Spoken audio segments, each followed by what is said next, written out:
Hello, my name is Lisa Vanderlaan, and I am a PhD candidate in Dr. Danny Singh's lab at Iowa State University studying soybean breeding and genetics.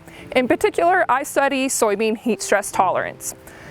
The reason why we care about heat stress is look at the last few summers and you will constantly see plenty of news stories about heat waves hitting somewhere in North America and in the Northern Hemisphere, and oftentimes that is including the Midwest. There's also plenty of studies that show that by the end of the century, the Midwest and other major soybean production regions are going to be having much warmer temperatures above the optimal temperature that soybeans prefer to have. And we know that this is likely going to cause yield losses for farmers. Yet, even though we know this is a problem, soybean heat stress tolerance is actually a very understudied field. The main reason why soybean heat stress tolerance is so understudied is quite simply it is a warm season crop, so people always kind of assumed that soybeans can just handle the heat.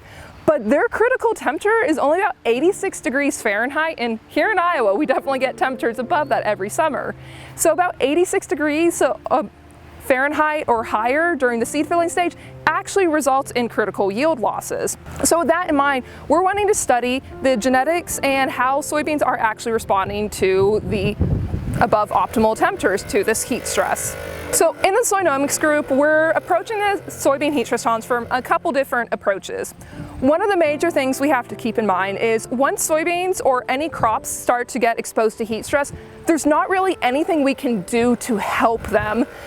So our best option for farmers to protect their yields is to have soybeans that have some type of genetic tolerance towards that heat stress. And right now, the genetics of soybean heat stress tolerance is not understood at all.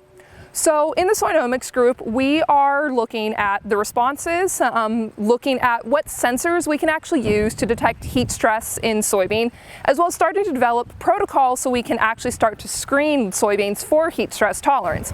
With that screening protocol, we've also been screening a large panel of soybeans to start to find soybean varieties that have some level of heat stress tolerance already existing in them. And with that, those soybean varieties, we can then use them to breed later in the future.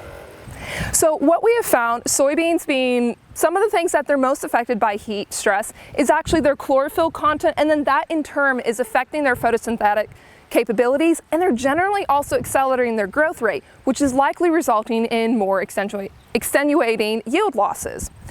We've also been able to take a deeper dive into the genetics, doing a differential gene expression between optimal and heat stress temperature conditions, and this is letting us really see some different candidate genes that we can potentially breed with in the future. So yes, soybean heat stress, it is incredibly difficult for us to get that out in the field, especially if we're trying to look at temperatures that are predicted for end of the century. So at this point, all of our research has been limited to controlled environments like growth chambers and greenhouses. However, we have been working with engineers to develop protocol and heat chambers that we can actually use outside in the field to simulate heat stress and get as close to that same field condition as normal. And we started actually trialing this protocol last summer and are continuing that this summer.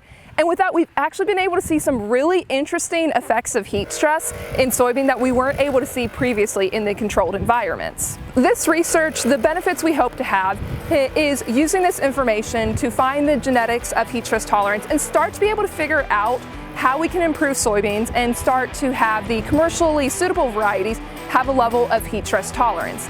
This in the end will help farmers be able to protect their soybean yields under future conditions, as well as ensuring a more stable food supply for the entire world.